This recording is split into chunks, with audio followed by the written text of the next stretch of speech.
안녕하십니까? 안녕하세요. 반갑습니까? 웰컴. 웰컴 마크.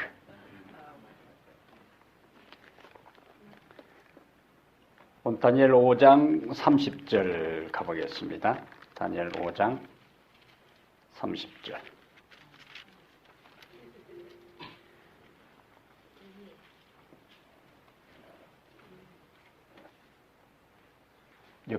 옆에 우리 장로님 이 한번 옆에 앉아가지고 성경책이라도 좀 찾도록 해주세요.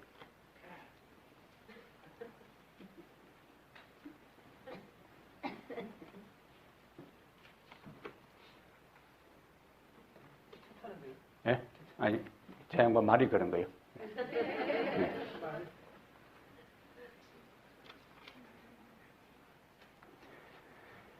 다니엘 5장 30절요. 그날 밤에 갈대아 왕 벨사살이 죽임을 당하였고 메대 사람 다리오가 나라를 얻었는데 그때의 다리오는 62세였더라. 아멘. 30절, 31절은 다니엘 5장의 마지막 부분에 바벨론 나라가 완전히 멸망한 것에 대한 결론을 이야기를 합니다. 자, 여러분들이 아는 성경적 상식으로 바벨론 멸망을 예언한 선지자는 어떤 선지자가 있을까요? 에레미야. 예. 또 누가 있을까요? 이사야. 예. 이사야와 에레미야가 바벨론의 멸망을 예언을 했는데 우선 이사야 21장에 가보겠어요. 이사야 21장에 하나님께서 이 바벨론이 멸망하기 전에 얼마나 정확하게 미리 바벨론의 멸망을 예언했는가 하는 것을 우리가 확인하면은 참으로 놀라지 않을 수가 없어요. 이사야 21장 21장 2절에는 바벨론이 어느 나라에 의해서 망할 것이 거기서 이사야 선지자를 통해서 예언을 합니다. 21장 전체가 10절까지가 바벨론 멸망에 대한 이야기인데 여기 2절 보세요. 이사야 21장 2절에 혹독한 묵시가 내게 보였도다. 속이는 자는 속이고 약탈하는 자는 약탈하도다. 엘람이여 올라가고 메대여 애워싸라. 그의 모든 탄식을 내가 그치게 하였노라 하시도다. 여기 무슨 나라가 나와요? 메대가 나오잖아요. 메대가.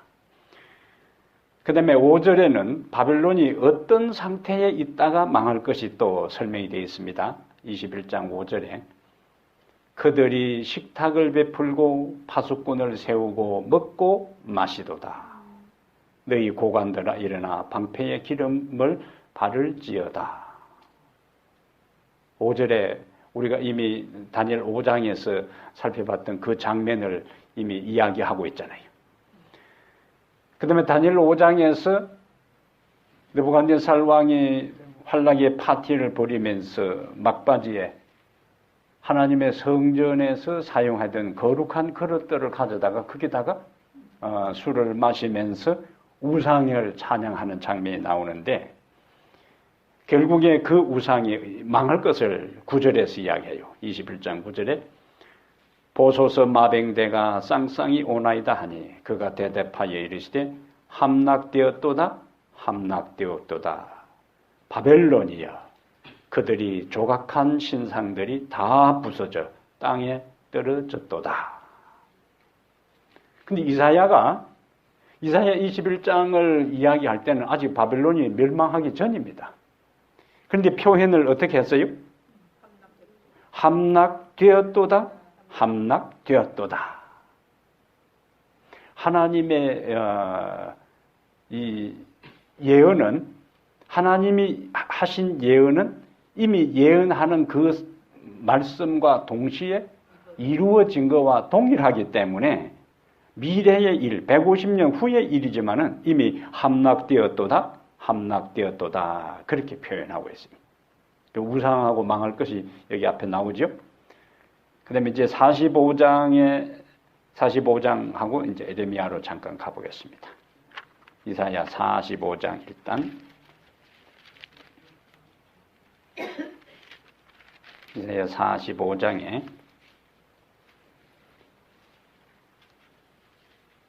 45장 1절 여기 고레스가 나와요.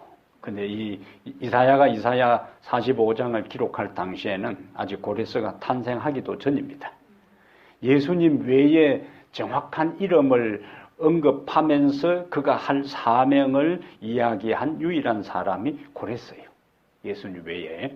그래서 45장 1절에 여호와께서 그의 기름 부음을 받은 고레스에게, 자, 기름 부음을 받았다 할 때 기름 부음을 받은 사명을 가지고 사명을 감당하도록 임명한 것입니다. 그의 기름 부음을 받은 고레스에게 이같이 말씀하시되 내가 그의 오른손을 붙들고 그 앞에 열국을 항복하게 하며 내가 왕들의 허리를 풀어 그 앞에 문들을 열고 성문들이 닫히지 못하게 하리라. 내가 너보다 앞서가서 험한 곳을 평탄하게 하며 논문을 쳐서 부수며 세빗장을 꺾고 내게 흑암 중에 보아와 은밀한 곳에 숨은 재물을 주어 내 이름을 부르는 자가 나 여호와 이스라엘의 하나님인 줄을 네가 알게 하리라. 이거는 바벨론에 엄청난 보화들이 있었는데 그 보화들이 고스란히 고레스가 그것을 차지하게 될 것에 대한 예언이 45장 3절의 이야기입니다. 이제 또 누가 있다고 했어요? 이사야 말고? 에레미야로 이제 잠깐 가보겠어요. 에레미야가 예언한 내용들이 많이 있지만은 오늘 저녁에 연결해서 좀 살펴볼 내용과 관계되는 것을 보겠습니다. 에레미야는 50장, 51장이 바벨론의 멸망에 대한데 할애하고 있어요. 에레미야 50장과 51장은 바벨론 멸망에 대한 이야기인데 에레미야가 한 여러 예언 가운데 지금 살필 초점은 바벨론이 황폐하게 되어 사람이 거하지 않을 것이다.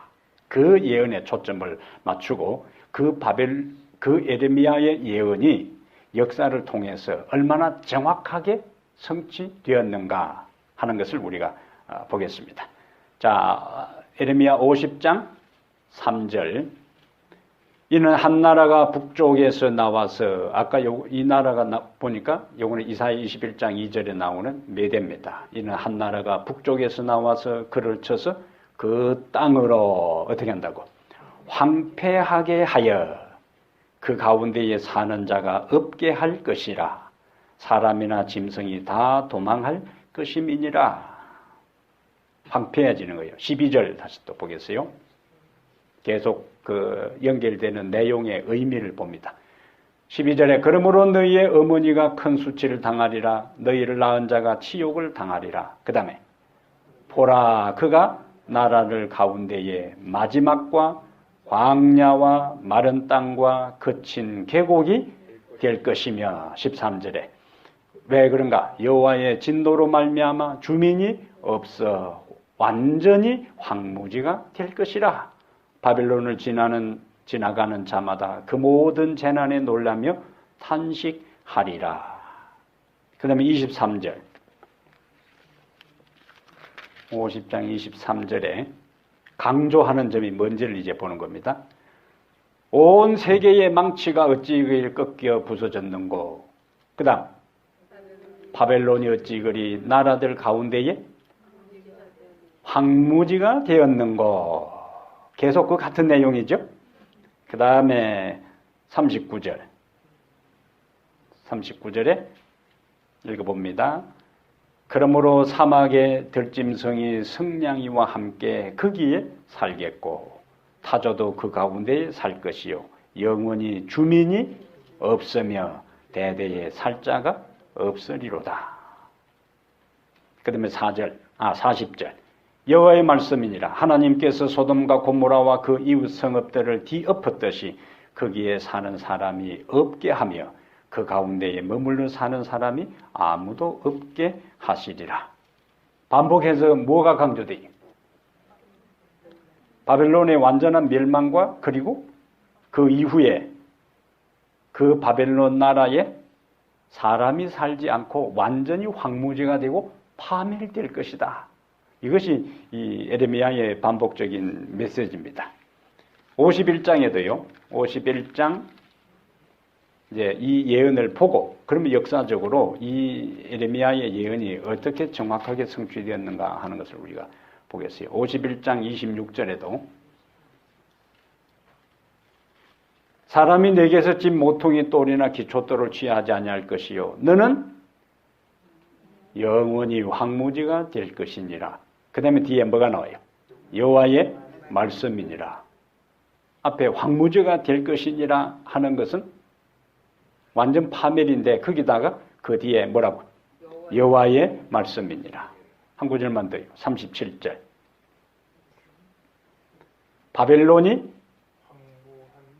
37절에 바벨론이 돌무디가 되어서 성량의 거처와 혐오의 대상과 탄식거리가 되고 주민이 없으리로다. 마지막 부분을 이제 보고 역사적인 흐름을 이제 보겠습니다. 59절, 51장 59절.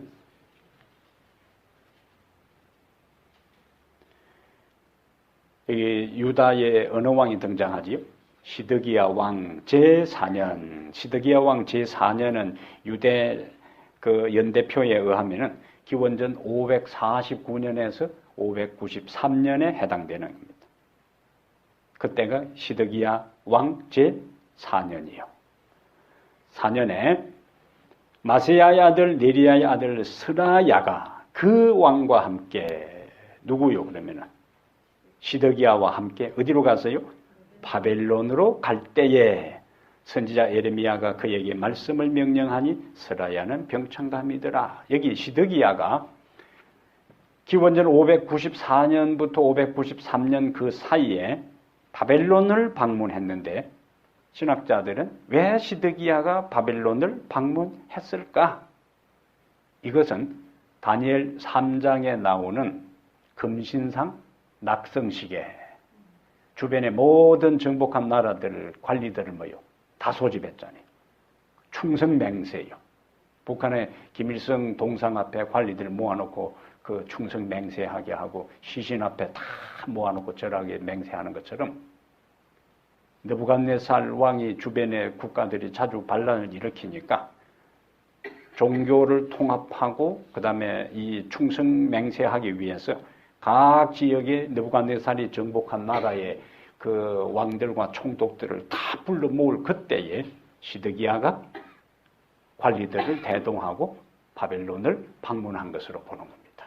그러면 전체적인 역사의 흐름이 크게 어긋나지를 않아요. 이때에 에레미야가 바벨론을 방문하는 시드기야 왕과 스라야에게 하나님의 기별을 그들에게 전달합니다.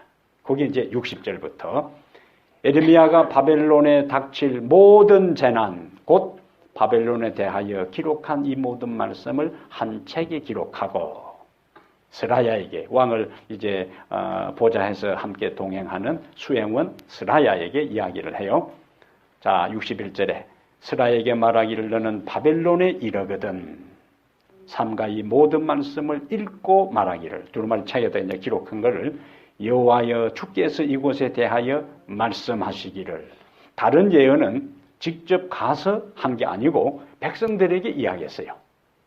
근데 지금 이번에는 그 바벨론 한복판에 가서 그 바벨론의 멸망을 예언하는 장면이에요.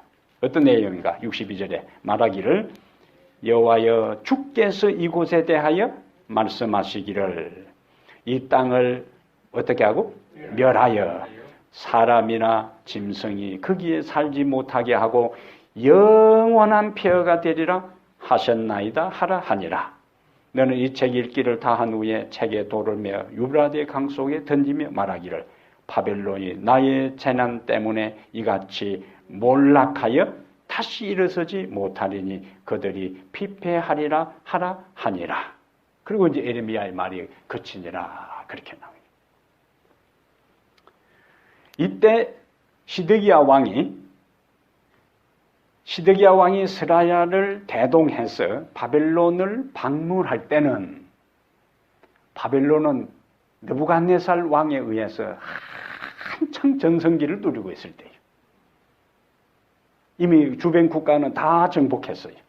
그리고 바벨론에 적대하고 바벨론을 도전할 나라는 근동 지역에 한 나라도 없을 때입니다. 외형적으로는 바벨론이 망할 가능성은 그 당시에는 전혀 없었던 상황이에요. 이제 한창 이 아수리아를 멸망하고 멸망시키고 그 여세를 몰아 주변에 잔잔한 나라, 도전하는 나라를 모조리 정복하고 더 이상 바벨론에 도전할 나라가 없는 강력한 신흥 제국 그 시절에 하나님의 에레미야를 통해서 뭐라고 했지? 지금은 외형적으로는 공사가 한창이고 세계 최강의 군사, 책으로 번영하는 그 왕궁 가까이 가가지고 무엇을 예언한다고요? 바벨론의 멸망. 그리고는 멸망도 완전한 멸망. 그것이 다시 재건된다든지 그 지역에 또 다른 나라가 등장해가지고 그 나라의 수도가 되는 그런 게 아니라 그냥 짐승들이나 그 하는 완전한 몰락을 예언한 거예요. 여기 하나님의 예언에 대한 어쩌면은 인간적인 상황에서는 도저히 그 예언이 성취될 가능성이 없어도 여호와의 말씀이니라 하는 그 한마디에 에레미야는 확신을 가지고 그것을 기록한 다음에 스라야에게 그 예언에 대한 두루마리 성경을 건네주는 겁니다. 이러한 예언을 할 때에 사람들은 그것을 신앙을 한다고 하는 사람들까지도 그것을 받아들이기가 참 쉽지 않지요. 왜? 눈앞에 바벨론은 뭐 지금 최강의 군인들에 의해서 지켜지고 그 다음에 최고의 문명을 자랑하고 전 세계의 부들이 바벨론으로 끊임없이 밀려들어오는 그때에 멸망을 예언하는 것은 굉장히 참 자기 생명을 내놓고 하는 그러한 일들입니다. 계속 한쪽에는 성체를 쌓아 올려서 보수하고 있고 그 다음에 수많은 장사꾼들이 그 바벨론 시장으로 몰려와서 그 당시 근동 지역의 무역의 중심지가 되고 생활은 풍요롭고 인구는 늘어나고 하는 그 시절이다. 그러나 우리가 오늘 다니엘 5장 마지막 절에 보는 것처럼 그날 밤에 바벨론의 벨사상이 죽임을 당하고 그 다음에 이사야서에서 예언된 대로 미대가 둘러쌌는데 그 미대 왕이 바벨론을 이어서 새로운 제국이 그곳에 건설됩니다. 539년 기원전 539년 10월 13일 바벨론에 멸망한 날입니다. 그런데 자, 멸망은 성취되었다 치더라도 하나님께서 뭐라고 말씀하셨어요? 멸망으로 끝나는 것이 아니라 바벨론이 완전히 폐허가 될 것이라고 했어요. 자, 멸망은 하나 성취됐는데 고레스가 바벨론에 들어온 다음에 고레스는 원래 옛날에 한 장군이나 한 왕이 한 나라를 정복하면은 그 나라를 재건하지 못하도록 수도를 완전히 황폐시켜 버리는 거죠. 완전히 부수고 다시 시작하는데 이 고레스는 바벨론 성을 접수한 다음에 바벨론 성을 더 튼튼하게 하기 위해서 느부갓네살 왕이 진행하고 벨사살 왕이 진행해 왔던 토목 공사와 수로 공사와 이 건설 공사를 중단하지 않고 계속 시작했어요. 근데 예레미야는 뭐라고 예언을 했는데? 황폐해지리라고 했는데 망하기는 망했는데 그 새로운 등장한 왕은 오히려 이전 제국보다 더 튼튼하게 성을 보수하고 완벽하게 만드는 일들을 시작했다는 거예요. 그럼 하나님께서 여호와의 말씀이니라 하고 자기 명예와 보좌를 걸고 딱 도장을 찍었는데 지금 전에 전개되는 상황은 하나님의 예언과는 딴판으로 반대 방향으로 가고 있는 상황이에요. 그런데 앞에서 우리가 본 것처럼 바벨론이 함락되었도다. 그거까지는 이제 성취되는데 지금 상황은 그렇지 않다. 그러다가 539년에 망하고 난 다음에 60년 후에 바벨론 성의 사람들이 페르시아를 상대로 반란을 일으킵니다. 우리가 1919년에 3.1 독립운동을 하는 것처럼 바벨론 도성에 살고 있던 바벨론계 사람들이 페르시아를 상대로 반란을 일으키는데 이때의 황제가 페르시아 황제는 무자비하게 진압을 하면서 그들의 정신적 중심지였던 사원, 신전을 완전히 헐고 그 다음에 왕궁 외성을 완전히 붕괴시켜서 그 사원하고 왕궁이 남아있으면은 옛날에 우리가 저곳에 우리 왕이 있었고 저 사원에서 우리가 마르두신을 섬겼는데 하는 그런 정신적인 기둥이 이 유산이 남아있으니까 가시적인 그 신전과 왕궁을 붕괴시켜버린 거예요. 그때에 저항력을 상실하는 거예요. 이제는 신전도 파괴되어버리고 이전에 우리 왕이 있었던 왕궁도 다 회파되었으니까 그들이 저항할 수 있는 의지를 붕괴시키기 위해서 그렇게 이제 조치를 취한 거예요. 자, 그럼 여기까지 하면은 이제 예언이 어떻게 되는 것처럼 보여요? 성취되는 것처럼 보입니다. 근데 또 다른 반전이 일어나는데 알렉산더가 인도까지 진출해서 인도를 정복하고 또 다른 주변 국가를 정복할 때 너무 오랫동안 전선에 투입되어서 고향을 떠나 있던 병사들이 향수병에 걸려가지고 전열이 흩어지기 시작하는 거죠. 그래서 알렉산더가 더 이상 전쟁을 하다가는 안 되겠다 싶어서 인도까지 진출했던 그 자기 휘하의 군사를 이끌고 회군합니다. 어디로 오느냐? 바벨론으로 와요. 바벨론을 딱 보니까 자기가 지금까지 정복했던 주변 모든 국가의 중심지요. 그리고 옛날에 최고의 이 번영을 누렸던 국가라. 이 알렉산더가 메데 페르시아 제국을 멸망시켰으니까. 알렉산더의 구상은 바벨론을 다시 재건축해서 그리스 제국의 수도로 삼으려고 계획을 했던 거예요. 그리고는 대대적인 토목공사를 시작합니다. 그럼 성경의 예언을 기억하고 있는 사람들은 어떤 사람이에요?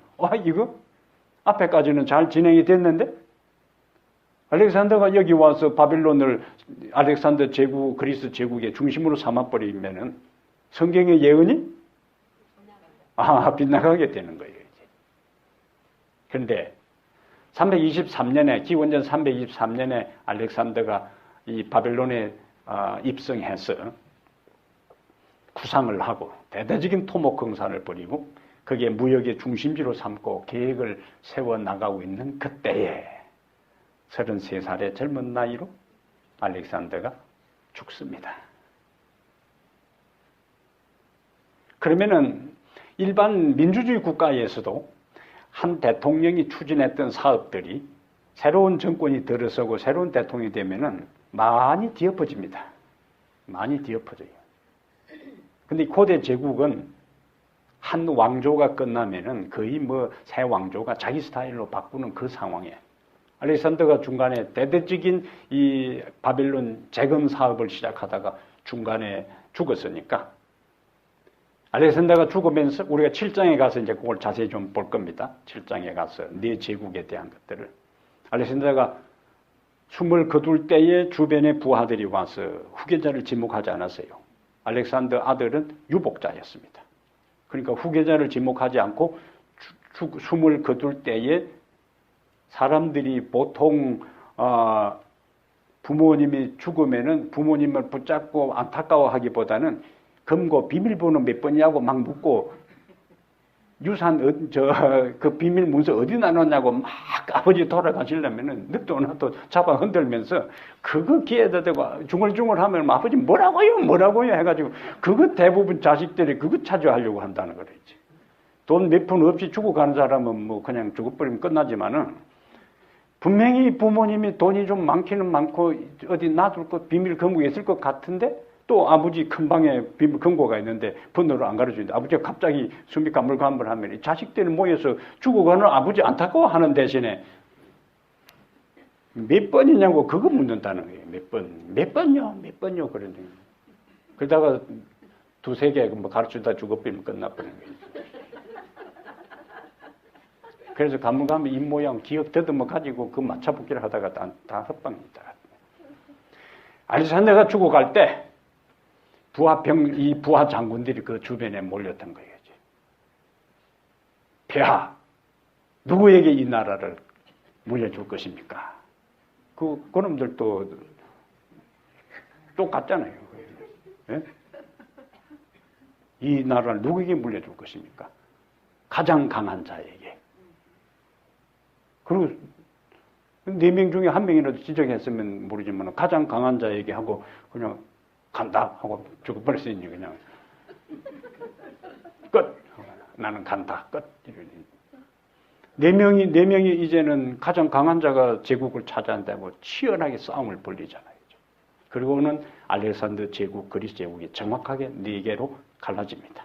자, 여기서 알렉산더가 바벨론을 재건하려고 시도했는데 그 중에 한 장군, 셀루쿠스라는 장군이 바벨론의 옛날에 느부갓네살 왕의 아버지 나보니스가 잠깐 머물렀던 오피스를 자기 영역 안에 있는 그 수도를 삼기 위해서 재건 사업을 하면서 바벨론에 있던 건축 자재들을 끌어다가 자기 수도를 재건하는데 사용을 합니다. 그래서 바벨론이 붕괴되고 난 다음에 있었던 그 모든 중요한 그 벽돌이나 이 대리석이나 이런 모든 것들을 다 긁어다가 그 주변에 셀주쿠스가 오피스라는 그 도시를 수도로 삼는 거기에 건축 자재로 사용되는 거예요. 그리고는 관계수로가 이제 많이 설치되어 있었고 운하도 많이 설치되어 있었는데 중세 시대를 거치면서 그 운하도 대부분 파괴되고 그러면서 더 이상 물도 공급되지 않는 황폐된 지역으로 남아버리게 된 거예요. 그래서 하나님께서 이사야 선자와 예레미야 선자를 통해서 예언한 그대로 그 지역이 다시 재건되지 않고 완전히 모래 사막으로 바뀌어버리는 황폐된 지역으로 남게 된 황폐한 무더기만 남게 되는 그 성취가 예레미야를 통해서 성취한 그대로 이루어졌다. 하나님의 예언의 확실한 그 모습들을 우리가 여기서 볼 수가 있습니다. 그래서 영원히 그 지역에는 지금도 그 지역에는 사람이 살지 않는 그냥 황폐된 지역으로 남아있게 된다. 계시록 14장 8절에 이제 잠깐 가보겠습니다. 둘째 천사의 기별을 우리가 이제 현대적으로 다니엘 5장의 바벨론 멸망의 현대적 의의가 무엇인가 하는 것들을 우리가 이제 좀 살피겠어요. 계시록 14장 6절부터 12절을 우리가 세 천사의 기별이라고 하는데 그 가운데 오늘 저녁에 바벨론의 멸망과 연결해서 14장 8절 그러니까 우리는 항상 구약의 역사적 사실들은 신약에 와서 어떤 의미로 연결되며 그것은 오늘 살아가는 나하고 무슨 상관이 있는가 이렇게 항상 연결해서 이해를 하셔야 돼요. 14장 8절에 또 다른 천사고 둘째가 그 뒤를 따라 말하되 표현이 똑같습니다. 요한계시록은 대부분의 표현을 구약에서 따왔어요. 그러니까 아까 이사야서에는 함락되었도다 그렇게 나왔죠. 근데 여기는 무너졌도다, 무너졌도다. 그렇게 나와요. 그 다음에 큰 성 바벨론이여 모든 나라에게 그의 음행으로 말미암아 진노의 포도주를 먹이던 자로다 하더라. 이걸 우리가 둘째 천사의 기별이라 그럽니다. 둘째 천사의 기별. 그러면은 요한계시록에서 바벨론이라는 단어는 여기 14장에서 처음 등장해요. 그런데 이미 우리가 아는 대로 바벨론은 바벨탑은 창세기 11장에 이미 등장합니다. 그러면은 계시록 14장에 바벨론이라는 의미, 바벨론이 붕괴되었다는 것을 이해하려면 구약적 의미를 먼저 베이직으로 이해해야 요한 계시록의 14장에서 말하는 바벨론의 의미가 무엇인지를 우리가 정확하게 파악할 수가 있다. 그럼 바벨탑 사건이 왜 하나님께서 바벨탑을 붕괴시켰어요? 자, 노아 홍수가 일어난 다음에 노아 홍수가 끝나고 그 다음에 사람들이 시날이라는 땅에 모였어. 이제 그곳에 큰 탑을 쌓아 올리는데 왜 하나님께서 그 탑을 완성시키지 못하도록 중간에 간섭하셨을까요? 동기가 문제예요. 그럼 무슨 동기가 뭐가 잘못됐어요? 하나님으로 더 이겨는 네. 자, 우선 창세기 11장 가보겠어요. 정확하게 우리가 왜 하나님께서 지금 무너졌도다 큰 성 바벨론이에요. 그러면 그 최초의 무너짐이 어디에서 있었는가? 창세기 11장에 있었어요. 그럼 창세기 11장에 바벨탑의 붕괴는 그들의 바벨탑을 쌓을 때의 동기가 잘못되었는데 그 동기가 뭐냐? 4절이에요. 4절.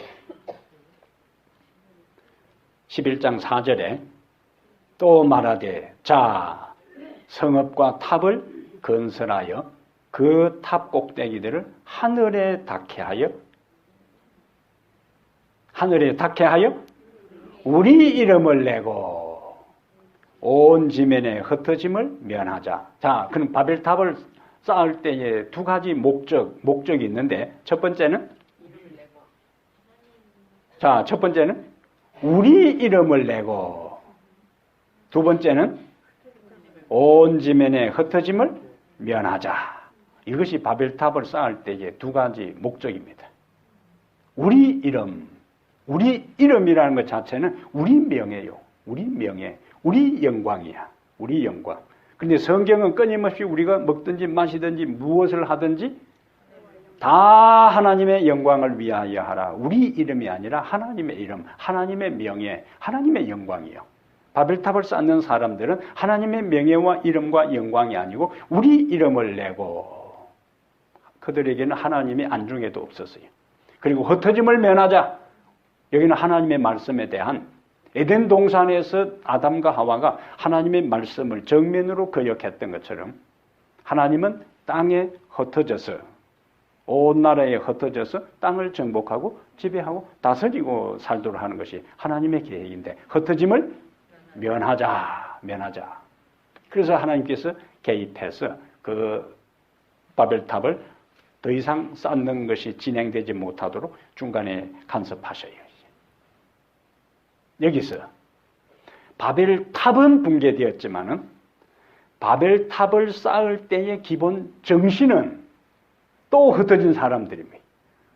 여기저기 사람들이 온 사회, 지금 예를 들면 각 나라마다 경쟁이 뭐냐면은 어느 나라에서 제일 높은 빌딩을 건설할 것인가. 예. 그것이 지금 경쟁이에요. 경쟁. 각 나라마다 몇 층, 몇 메다, 인간이 얼마만큼 쌓아 올릴 수 있는가. 따져보면 그것이 바벨탑에 그것이 아직도 남아있는 거예요. 탑을 쌓는 마음. 하늘까지 쌓아 올리고자 하는 그 마음들이 남아있다. 자, 그러면은 외행적인, 물리적인 것들은 망했다 할지라도 무엇은 남아있다고요? 그 정신은 남아있는 거예요. 그 정신이 이어져 가는 거예요. 그 정신은 뭐냐? 하나님의 존재를 두려워하지 않고 자신들이 하나님의 자리에 있게 되는 그것이 어디로 흘러가? 애굽에 갔어. 애굽으로 그 정신이 흘러갑니다. 왜냐하면 계시록 11장에 가서 영적으로 하면 소돔이라고도 하고 애굽이라고도 하고 그 다음에 예수께서 십자가에 못 박혀 죽은 곳이라 그렇게 나와요. 바벨론에 대한 이야기를 하면서 큰 성 바벨론 이야기하면서 그러면 소돔성에 있는 사람들은 하나님에 대한 두려움이 없어요. 자기들의 욕망을 따라 살아가는 거예요. 바벨탑의 정신이 어디로 가는가? 소돔성으로 가요. 근데 결국 소돔성도 무너졌어요. 그것이 애굽으로 갑니다. 애굽에 가서 모세가 내 백성 이스라엘을 내가 자유케 하도록 하나님께서 나를 보내셨다 할 때 여호와가 누구간데 내가 그의 말을 들으며 바벨론 정신의 첫 번째는 철저한 하나님 존재를 무시하고 거부하는 거예요. 여호와가 누구간데 왜? 고대 제국의 신들, 왕들은 천자입니다. 천자. 하나님의 아들이요. 보이는 신이라. 그래서 애굽의 바로는 애굽 사람들에게 뭐냐? 보이는 신이요. 북한의 주체 사상이라는 것은 북한의 공산주의는 완전히 변종 공산주의입니다. 변종 공산주의요. 북한의 공산주의 김일성, 김정일, 김정은이는 신입니다. 신. 어릴 때부터 그래서 신격화 하잖아요. 신의 자리요. 그런데 이 김일성, 김정일이 김정을 이어지는 신의 자리에 자기들을 두고 백성을 억압하고 통치하는 저기에 그 정체를 모르고 있는 사람들이 많으니 이거는 보통 심각한 일이 아니에요. 그러면 고대 제국의 바벨론 왕도 마찬가지고 애굽의 바로는 그들에게 신의 위치에 있는데 그 자기가 신인데 뜬금없이 뭐 한 40년 전에 그 왕궁에서 내려오는 이야기가 뭡니까? 옛날에 모세라는 사람이 있었는데 아니 뭐 왕자가 뭐 설치다가 저 어디 도망갔는데 소식 없다고 그런 놈이 있었어? 이렇게 지나갔는데 아니 난데없이 나타나가지고 하나님 여호와가 나를 보냈는데 이 백성들 뭐예요? 내 보내야 한다. 이때의 바로가 어떻게 반응했을까요? 예? 그 바로가 그 이야기 들을 때 어떻게 했을까요? 이거는 뭐 하룻밤이 법무술 그것도 아니고 이거는 가짠다 그렇게 해야 될까? 예? 뜬금없이 와가지고 막대 하나 들고 와가지고 하니까 그래도 자연적인 반응이요. 여호와가 누구간데 자식 너가 정신이 있어 없어 이런 상황이잖아요. 그 정신이 뭐냐? 바벨론 정신이. 근데 결국에 무너졌도다 큰 성 바벨론이요. 애굽도 망하잖아요. 하나님의 손 앞에 견딜 수가 없어요.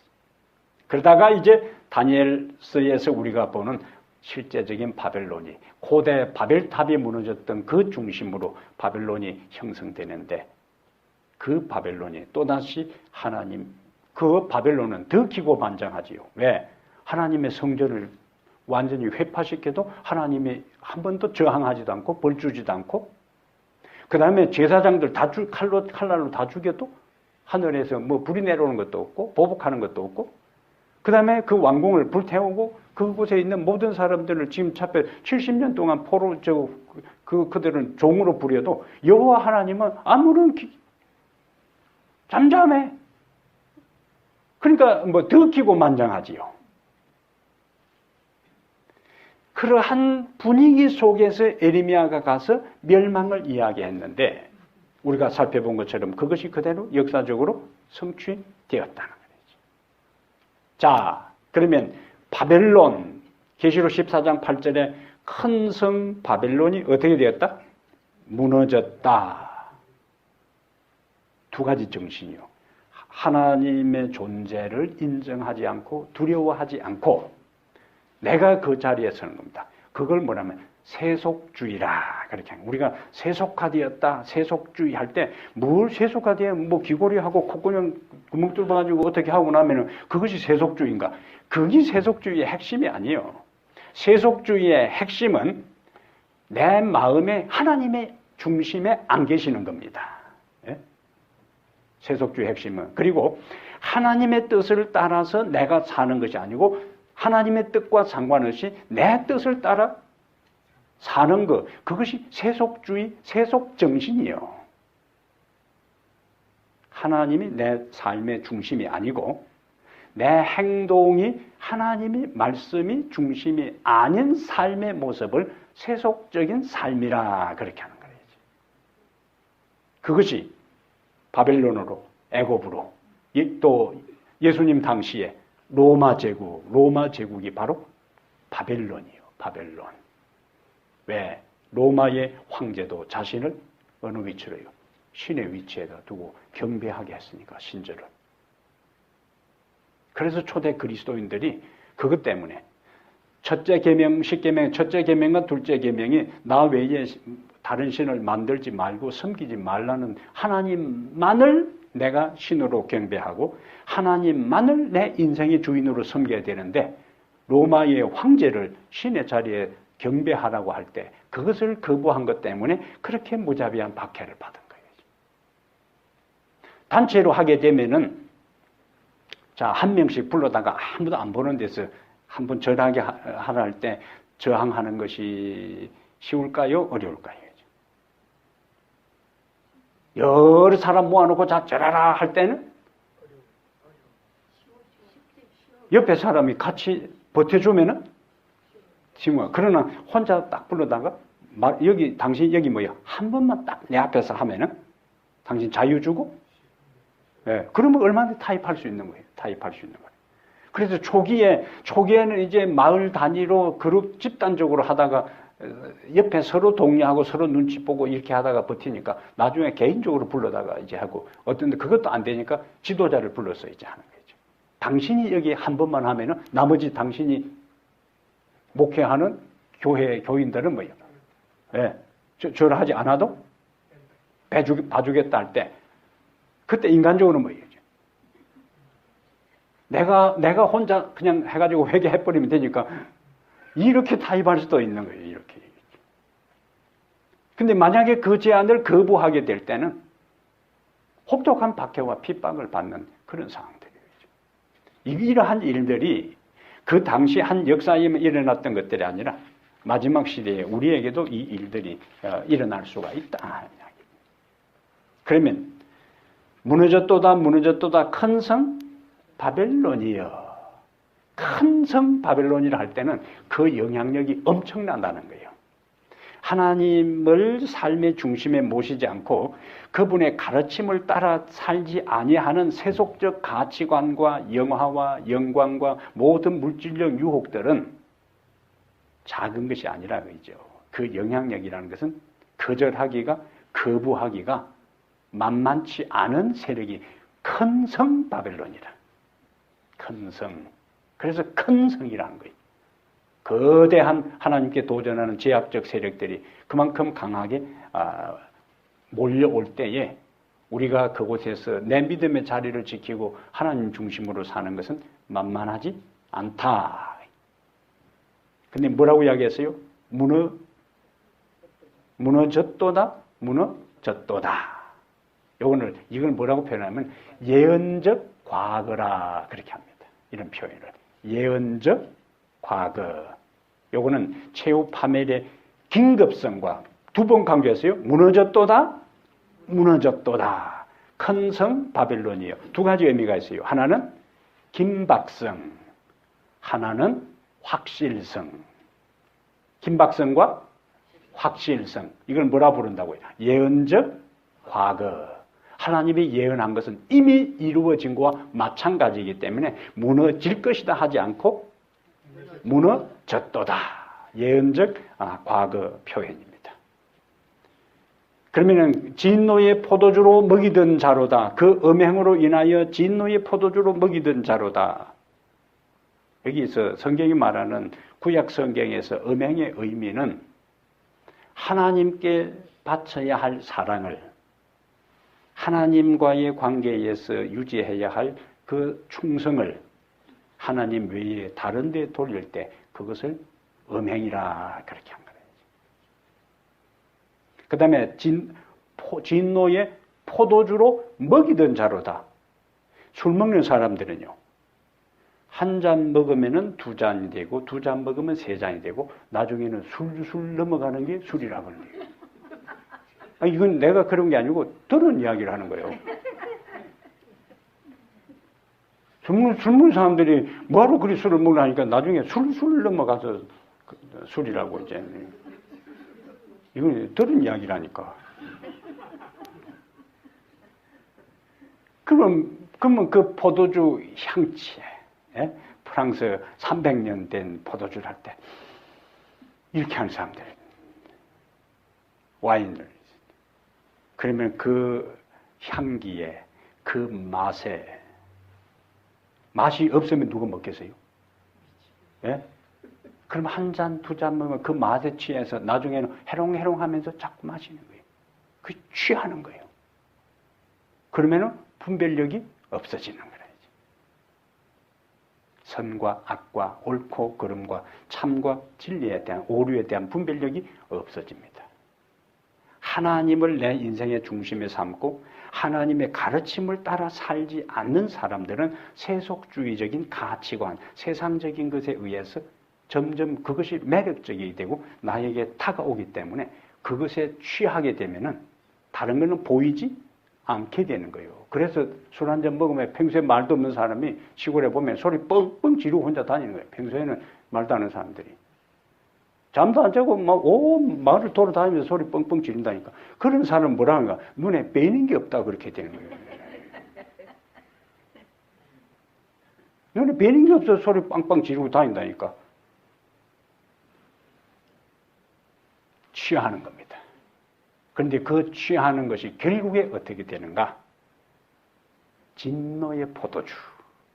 그것으로 인해서 결국에 하나님의 진노가 그에게 임하게 되면서 큰 성처럼 보이고 화려하고 영화롭고 매력적으로 보였던 그것들이 우선 취할 때는 뭐가 뭔지도 모르다가 나중에는 무엇으로요? 파멸로 무너지는 붕괴되는 그 비극적인 상황들이 일어나는데 그것이 바로 오늘 다니엘 5장에 그날 밤 바벨론 벨사살 왕이 죽임을 당하고 처음에 뭐요? 망하기 전에는 뭐였습니까? 1000명의 여자들과 그 모든 고관 대적들하고 왕후와 온갖 화려찬란한 여자들 다 동원해서 술 마시고 할 때는 그러한 것들이 계속될 것으로 착각할 거죠. 그때는 서로 술을 마시면서 뭐요? 이대로, 예? 서로 컵을 탁 부딪히면서 어떻게 한다고요? 이대로. 그런데 그 끝이 진노의 포도주를 마셨기 때문에 망하게 되잖아요. 독주입니다. 독주. 하나님의 생명의 포도주가 아니고 죽음으로 가는 독주요.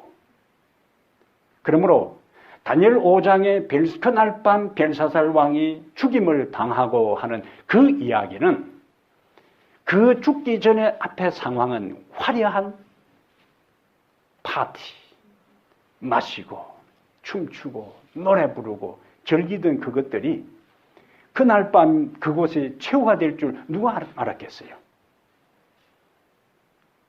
그들은 취함에서 벗어나지 못한 겁니다.